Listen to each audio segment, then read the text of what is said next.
Israel is coming back to Africa, and Africa is coming back to Israel. In 1958, 10 years after Israel's founding, Golda Meir, who was then Israel's foreign minister, embarked on a historic trip to Africa, which helped lay the groundwork for ties between Israel and many newly formed African countries.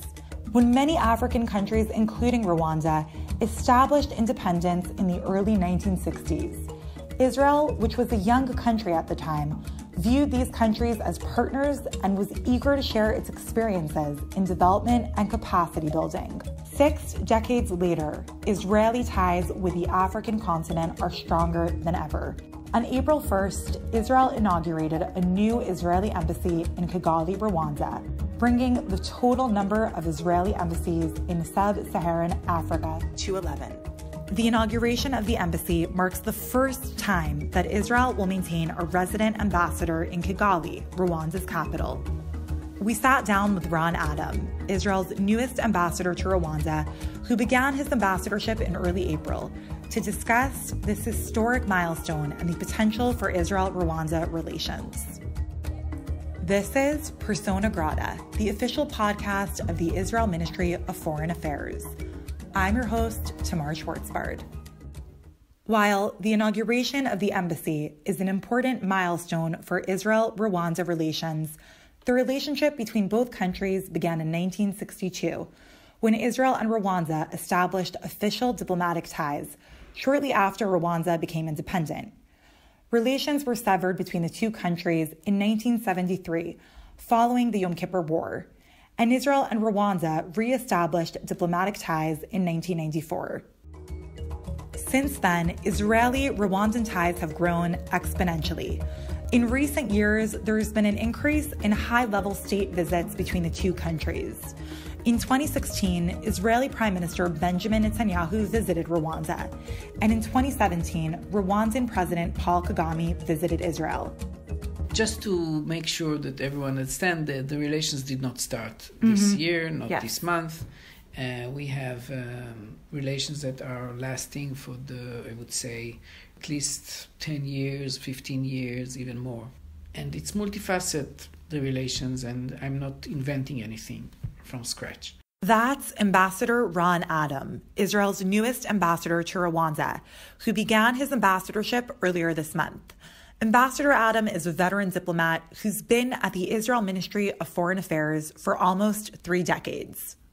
My first post was in Germany, and then I was somehow driven into the UN sphere. I spent 15 years doing the UN issues. I was 4 years in New York as an advisor at the mission to the UN. Then I was the director of the UN division. And then I end up in Geneva. I was 4 years in Geneva, doing development of developing countries, doing all the specialized agencies at the UN, which is very interesting. And now I asked for this new thing, which is Rwanda.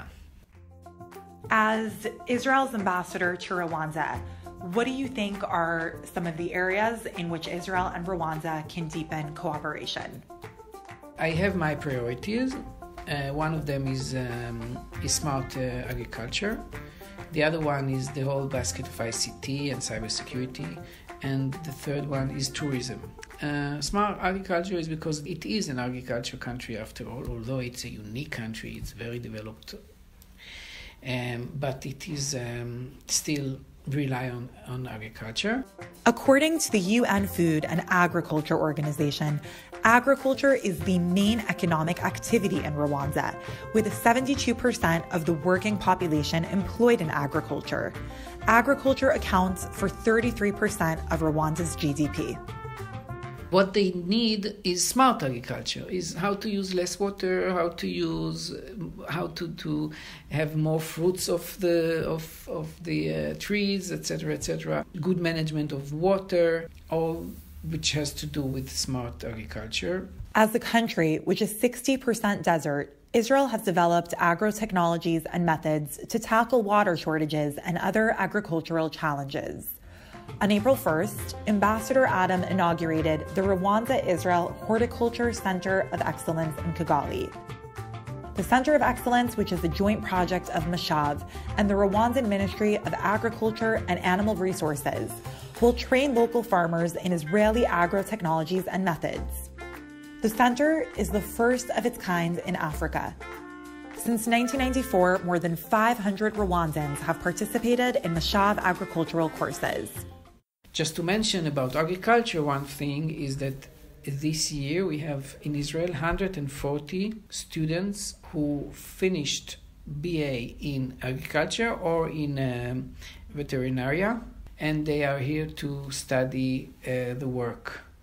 They work 4 days in kibbutzim, and 1 day they study in the university. These are Rwandan students? Yes, 140 Rwandan students, and next year we will have 150. And then I mentioned ICT, cybersecurity, Internet of Things, and in that I include also innovation, startups, the whole ecosystem of innovation, which interests them a lot, and they are really one of the leaders of innovation in Africa. But still they're interested to know how we do it. And the tourism, which is the third issue which I mentioned, is there because we are going to start direct flights soon, and we have to fill the flights. What are some of the things that you think Israeli tourists are looking forward to seeing in Rwanda or experiencing in Rwanda? There are Rwandese tourists in Israel for religious purposes. It's much more difficult to come through Addis usually, and when we will have direct flights, if we have 1 or 3 flights a week, it will for sure increase the number of Rwandese here in Israel, and there are already. But there are no Israelis going to Rwanda unless they do business or have other issues, and this is a challenge. There is the biggest and most important gorilla reservation in the world in Rwanda. The visit there is very expensive. The entrance for 1 day is $1,500. Oh, wow. Or $1,200, depends on the season. So it's very expensive. So I'm not sure how many Israelis will pay. But otherwise, they have a nice lake like Kinneret, but more like Geneva lakes or whatever lakes in Switzerland. They have safari, 2 safaris. They have other attractions. There are nice hotels, wonderful hotels, also outside Kigali. We need to bring Israelis there, and I will bring some travel agents to Rwanda to look for ways how to plan 1 week. It can include Uganda or some other country in the region, but this is the idea. And the Israelis, they look for new attractions, so I hope it will be one of them. It seems like there are a lot of areas in which Israel and Rwanda can collaborate together. What would you say are some of the similarities between the two countries? So, of course, we build on similarities. First of all, it's a small country in space. We have more or less the same area. They have 25,000 square kilometers, and we have 21,000, so it's more or less the same. And they have 12 million people population. We have 8 million, and plus they are landlocked, and we are also a kind of an island. They have their neighbors, which sometimes are not so friendly with them. With us, yes, but not with them sometimes. And we have our own neighbors, which I don't have to elaborate. So we are kind of an island. But more than that is the history. We both peoples, we built our nation on the ashes of a genocide. It's completely different, and I'm aware of that. Our genocide was in Europe. It was not in our land. Their genocide was in their land. And your neighbor might have killed your mother or raped her or killed your brother. And it's very, very difficult situation. Rwanda and Israel have both grappled with terrible tragedies and rebuilding in the aftermath of these tragedies. Israel was established only a few short years after the Holocaust, in which 6 million Jews across Europe were murdered. In July of 1994, more than 800,000 Rwandans were murdered in a genocide which took place in Rwanda.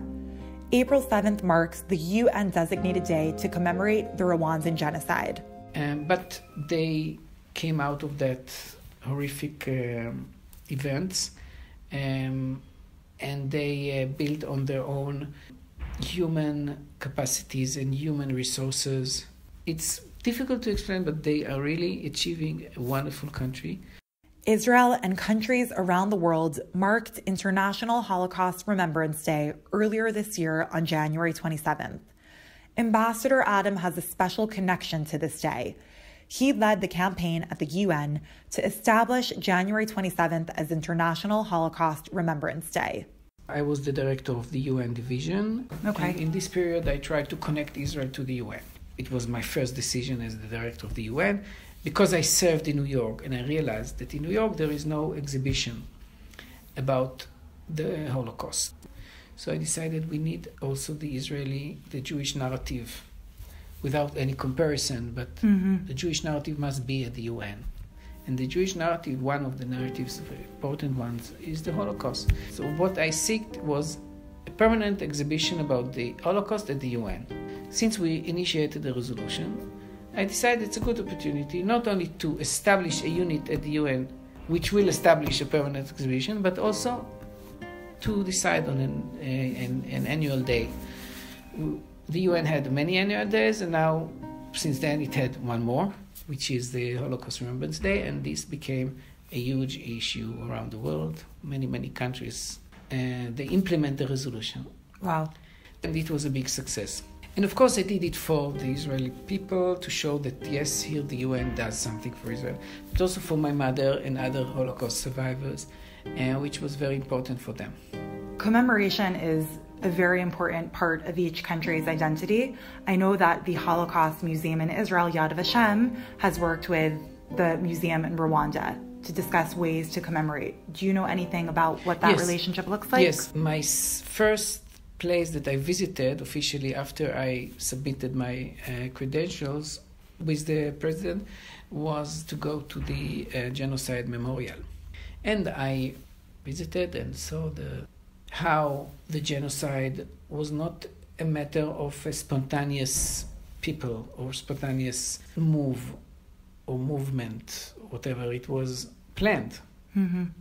And of course, it resembles also the anti-Semitism in Europe and the years before 1939 and in Germany and elsewhere.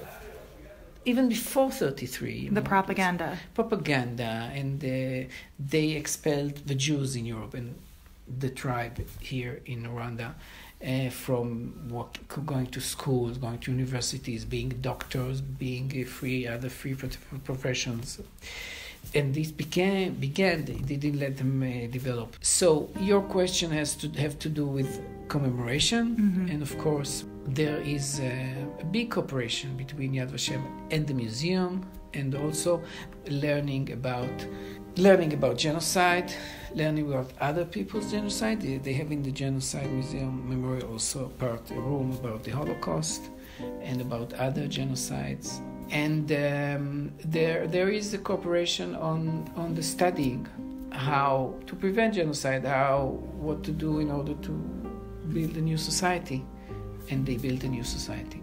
You just referred to Rwanda's success in building a thriving and vibrant country. Your first time in Rwanda was earlier this year. What are some of the initial impressions you had of the country? Yes, my first time in Africa. It's so clean and so organized and so neat and nice hotels and nice restaurants that I felt very good. Kigali is the most clean city I have ever seen in my life. Wow. And I was in Geneva. And there is no city in Israel that is so clean. They have Omoganda. It's a day once in a month, in the last Saturday, that they go out from their homes, including the president and his wife, and clean the streets for 4 hours. Wow. First of all, Omoganda, it means together in the community, which is very important to put the community together, the population together, and work together side by side. They also go to school. They give some community work in this day, 4 hours. There is no work in this day, just from 1 o'clock onwards. What other values do you think we can learn from the Rwandan people? We need to be advanced, and they need to teach us. Really? Yes. Half of the parliament are women. in Wow, Rwanda. half. Half. And half of the government ministers are women. Wow. So I think we should learn from them. 4 years from now, where do you see Israel-Rwandan relations? Well, I would gladly say that in a completely different place. But I told you in the beginning that I'm not starting from scratch. Mm-hmm. There was so many interaction between the countries until now. It's true that it's the first resident ambassador to Rwanda, but there were things before. I would like to see huge projects coming into reality in 3 years or 4 years. And they already started. There are some specific projects which I have in mind, but I will not give some more details about that. I assume that we will be in a very good place. I came there, I was there a bit more than 48 hours. I felt very wanted, very welcome. I felt love to Israel, and it is extremely comfortable feeling for an Israeli. Wow. Thank you so much for joining us today. We wish you a lot of luck. Thank you so much for having me. You can keep up with Ambassador Adam's work to strengthen Israel-Rwanda ties by following him on Twitter at @AMBRonAdam.